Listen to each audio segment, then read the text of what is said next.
মই কোনো বৈষ্ণৱ নহয়, মই এই অঞ্চলৰ এজনী বেশ্যা।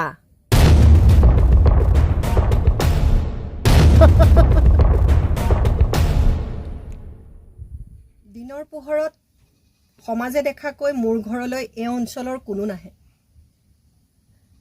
সমাজৰ আগশাৰীত আগভাগ লৈ থকা কিছু পুৰুষ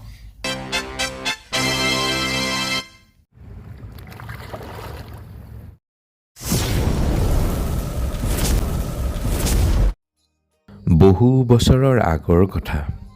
অসম মুলুকৰ উজনি অংশত ৰামকৃষ্ণ নামেৰে এজন ব্ৰাহ্মণে বাস কৰিছিল। তেওঁ অতি ধাৰ্মিক আৰু বিদ্বান পুৰুষ আছিল। একমাত্ৰ পুত্ৰ শ্যামকানুক শিক্ষিত কৰিবৰ বাবে তেওঁ বেনাৰসলৈ পঠাই দিছিল। আৰু এয়া ৰামকৃষ্ণৰ একমাত্ৰ সন্তান শ্যামকানুৱে বেনাৰসত 3 বছৰীয়া শিক্ষা শেষ কৰি ঘৰলৈ উভতি আহিছে। এইগৰাকী শেৱালী পেছাত এগৰাকী বেশ্যা। স্বামীৰ মৃত্যু, আৰ্থিক দুৰৱস্থা, সমাজৰ অৱহেলা আৰু অন্যান্য কাৰণত এই বৃত্তি ল'বলৈ বাধ্য হয়। বেশ্যা হ'লেও কিন্তু সহনশীল, উদাৰ শেৱালী, জ্ঞানীও। ওম নমো সূৰ্যদেৱায় নমো আদিত্যে নমো। ওম নমো সূৰ্যদেৱায় নমো আদিত্যে নমো। ওম নমো সূৰ্যদেৱায় নমো আদিত্যে নমো ধীৰমণি নমো। ওম নমো সূৰ্যদেৱায় নমো আদিত্যে নমো। ওম নমো সূৰ্যদেৱায় নমো আদিত্যে নমো। ওম নমো সূৰ্যদেৱায় নমো আদিত্যে নমো। ওম নমো সূৰ্যদেৱায় নমো আদিত্যে নমো।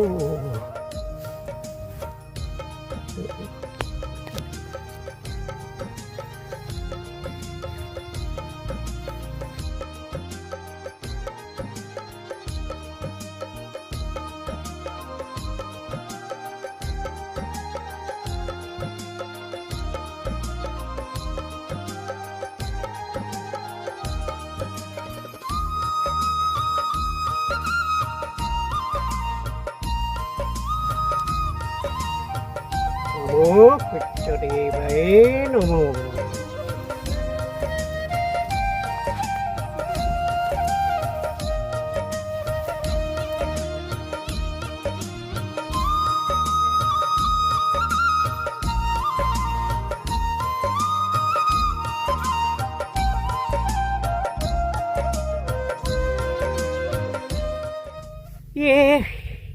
শ্যামকানুটো আজিয়ে পাবহি লাগিছিলে, কেতিয়া পায়হি বাৰু?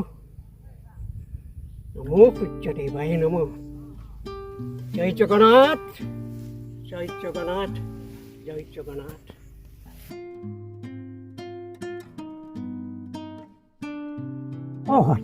আহিলে।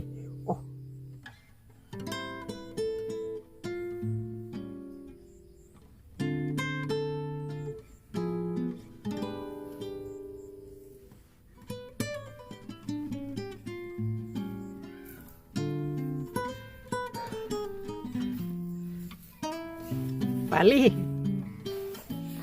ইটাই আহি পালিহি। ইটাই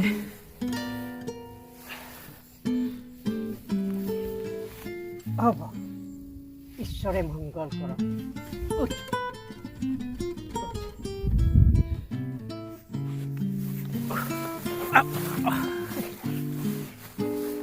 হেৰি নহয়, শিক্ষা সকলো শেষ হ'ল নহয়? হ'ল। পাপ পুণ্য এই সকলোবিলাক শিকি অহা হৈছে। অতি সুন্দৰ, অতি সুন্দৰ। এই পাপ আৰু পুণ্যৰ বিষয়ে কি শিকিলা কোৱাচোন?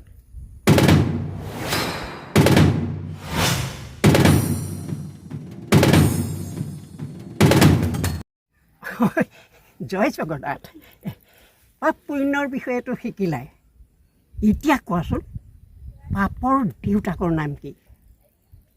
পাপৰ আকৌ দেউতাক থাকিব পাৰেনে?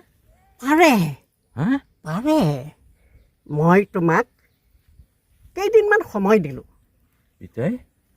তুমি পাপৰ দেউতাক কোন ভালকৈ জানি শুনি আহিব লাগিব। পাপৰ দেউতাকৰ নাম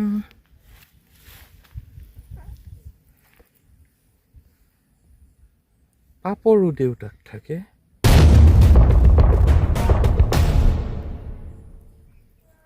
পিতাই, গুৰুৱে মোক পাপৰ দেউতাকৰ নাম কোনোদিন শিকোৱা নাছিল। তুমি পাপৰ দেউতাকৰ নাম জানি আহা। যেতিয়ালৈকে তুমি নাজানিবা তেতিয়ালৈকে ঘৰলৈ ঘূৰি নাহিবা। পিতাই, কেনেকৈ জানিম এতিয়া পাপৰ দেউতাকৰ নাম?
আপোনাক ব্ৰাহ্মণ পণ্ডিত যেন লাগিছে। এই অঞ্চলৰ মোৰ ঘৰলৈ কোনোৱেই নাহে। তেনে অৱস্থাত ব্ৰাহ্মণ পণ্ডিত আজি মোৰ ঘৰত। আহক বলক।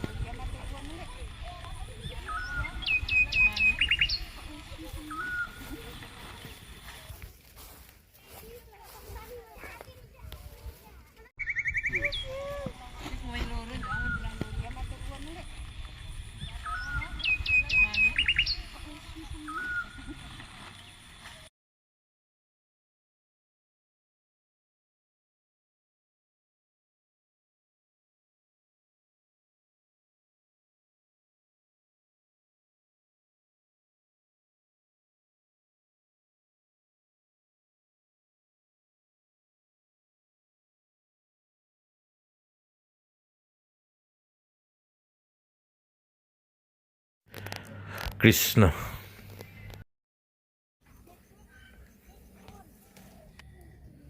মোক মোৰ পিতৃয়ে পাপৰ দেউতাকৰ নাম জানিবলৈ পঠিয়াইছিলে।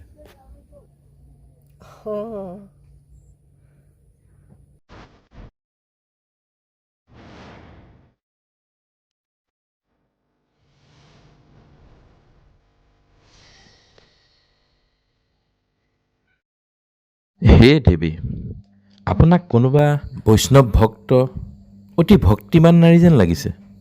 আপোনাৰ নাম কি? মই কোনো বৈষ্ণৱ নহয়। মই এই অঞ্চলৰ এজনী বেশ্যা।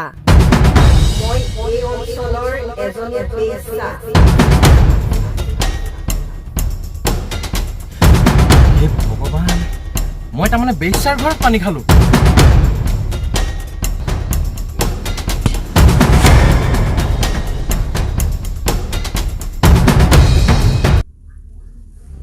হে ভগৱান, মই এতিয়া গংগা জলেৰে স্নান কৰিহে শুদ্ধ হ'ব পাৰিম। বেশ্যাৰ ঘৰত পানী খালোঁ। হে ভগৱান, হে ভগৱান, মই এই পাপৰ পৰা কেনেকৈ মুক্ত হ'ম?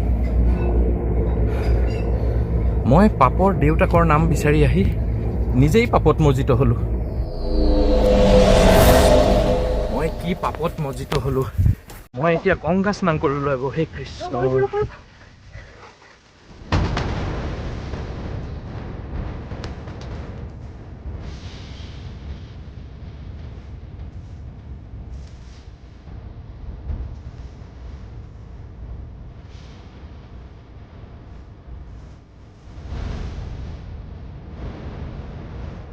ৰ'ব, আপুনি মোৰ ঘৰত আজি অতিথি হিচাপে আহিছে।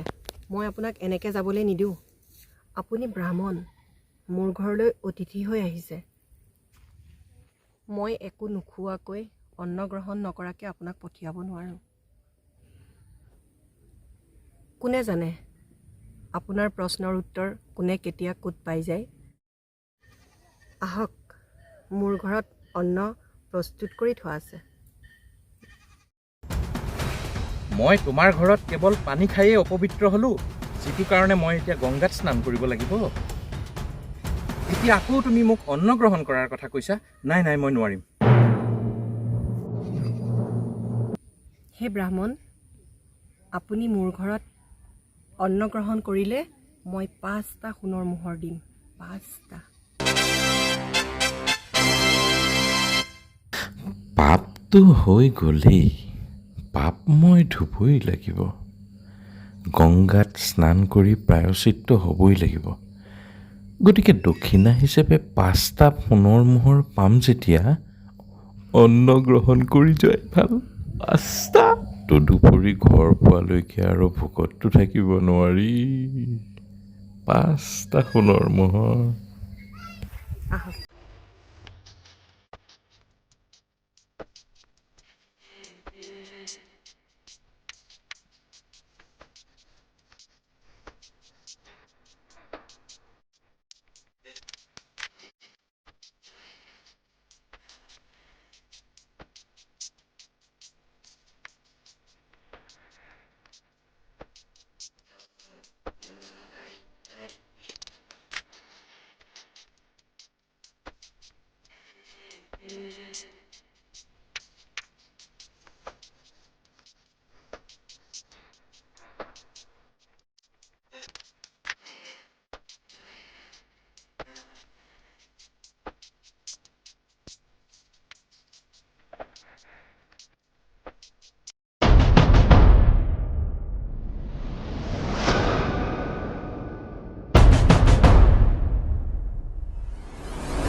ৰ'ব, মই আপোনাক মোৰ হাতৰে খুৱাই দিম।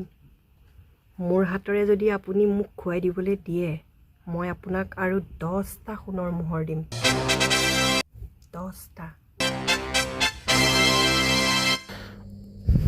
5টা সোণৰ মোহৰ অন্ন গ্ৰহণ কৰাৰ কাৰণে আৰু 10টা সোণৰ মোহৰ বেশ্যাৰ হাতেৰে খোৱাৰ কাৰণে মুঠ 15টা সোণৰ মুদ্ৰা পাম যেতিয়া, খুৱাই দিয়ক।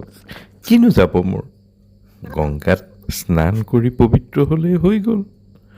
15টা সোণৰ মোহৰ। অঁ, খুৱাই দিয়ক, খুৱাই দিয়ক। খুৱাই দিয়ক।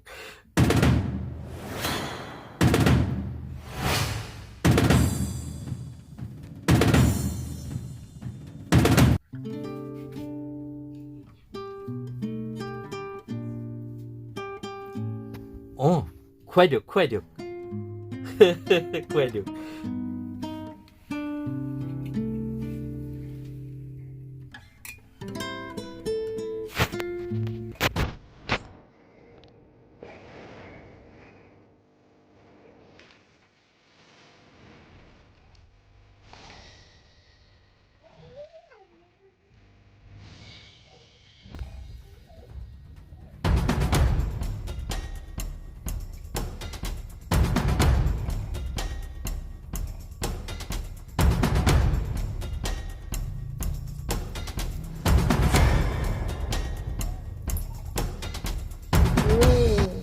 আপোনাৰ উত্তৰ আপুনি পাই গ'ল। কি উত্তৰ আপুনি যে বিচাৰি আহিছিলে পাপৰ দেউতাকৰ নাম কি? আপোনাৰ পিতায়ে যে পঠিয়াই দিছিলে। আপুনি যিটো প্ৰশ্নৰ উত্তৰ বিচাৰি আহিছিল সেই প্ৰশ্নৰ উত্তৰ হৈছে লোভ। আপুনি আপোনাৰ পিতাইক গৈ ক'বগৈ। যাওক, আপুনি আপোনাৰ পিতৃক কওকগৈ। পাপৰ পিতৃৰ নাম লোভ। কেনেকৈ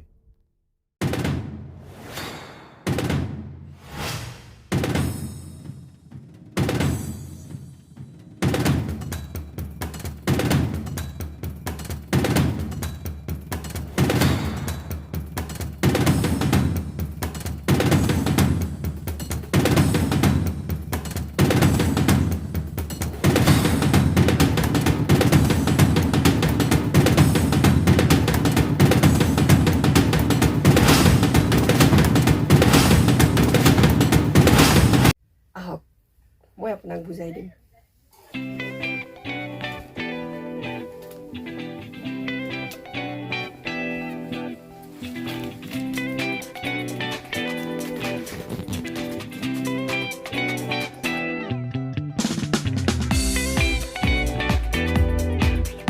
শুনক, আপুনি মোৰ ঘৰত এই পানী ঘটি খাই গংগাত স্নান কৰি পৰাচিত হ'ব লাগিব বুলি কৈছিল। মই পাপৰ দেউতাকৰ নাম বিচাৰি আহি নিজেই পাপত মজিত হ'লোঁ। হে ভগৱান, বেশ্যাৰ ঘৰত ৰাম ৰাম, হে কৃষ্ণ, মই কি পাপ কাম কৰিলোঁ। মই বহুত পাপত নিমজ্জিত হ'লোঁ। হে কৃষ্ণ। 5টা সোণৰ মোহৰৰ লোভত আপুনি ভাত খাবলৈ ৰাজি হ'ল। লোভ।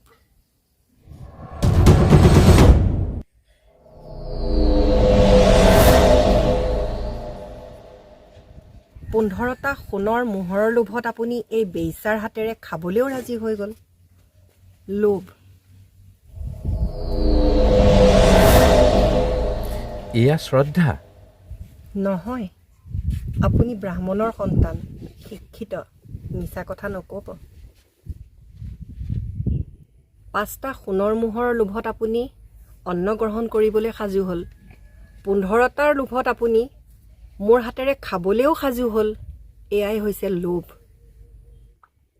আৰু এইবোৰ সকলো পাপ বুলি জানিও আপুনি লোভৰ বাবেই সকলো কৰিবলৈ ৰাজি হ'ল। পাপৰ পিতৃৰ নাম লোভ। লোভ। যাওক, আপুনি আপোনাৰ পিতাইক উত্তৰ কওকগৈ। যিমান আছে তাতকৈ বেছি আশা কৰাটোৱে হৈছে লোভ। শুনক ব্ৰাহ্মণ, এগৰাকী নাৰীক বেইচা কোনে কৰে? পুৰুষেই। পুৰুষে স্পৰ্শ নকৰিলে এগৰাকী নাৰী বেইচা হ'ব নোৱাৰে। তেন্তে এজন পুৰুষ হৈ বেইচাক কিয় ঘৃণা কৰিছে? এই অঞ্চলৰ কোনেও মোক বুজি নাপালে। আপুনি ব্ৰাহ্মণ, গুণী জ্ঞানী, আপুনি হয়তো মোক বুজি পাইছে। দিনৰ পোহৰত সমাজে দেখাকৈ মোৰ ঘৰলৈ এই অঞ্চলৰ কোনো নাহে। সমাজৰ আগশাৰীত আগভাগ লৈ থকা কিছু পুৰুষ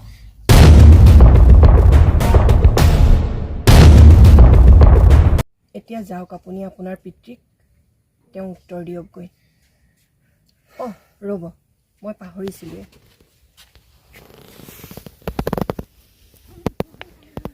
আপোনাৰ পিতৃক উত্তৰ দিওঁতে এইকেইটা লাগিব।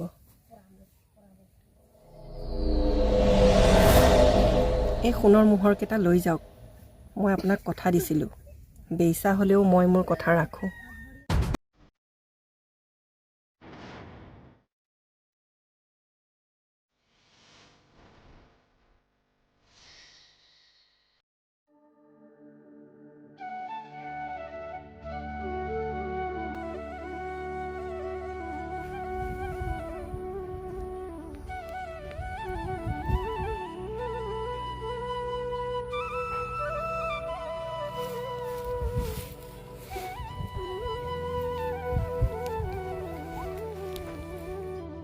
শ্ৰীকৃষ্ণায়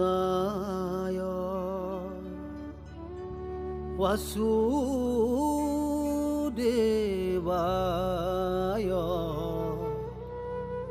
দেবকী নন্দনায়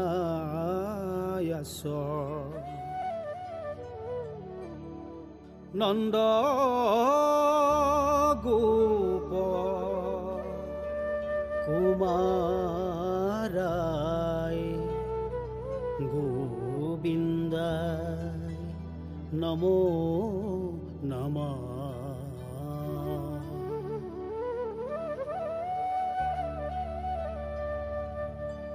নমঃ পঙ্কজনাভায়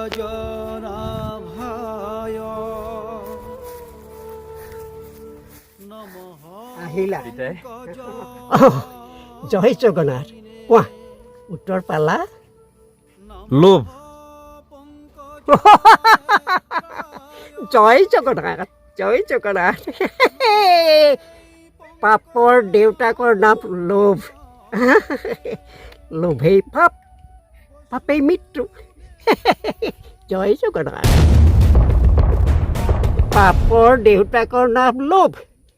কেনেকে? ৰ'ব, মই আপোনাক মোৰ হাতৰে খুৱাই দিম। মোৰ হাতৰে যদি আপুনি মোক খুৱাই দিবলৈ দিয়ে, মই আপোনাক আৰু 10টা সোণৰ মোহৰ দিম। 10টা।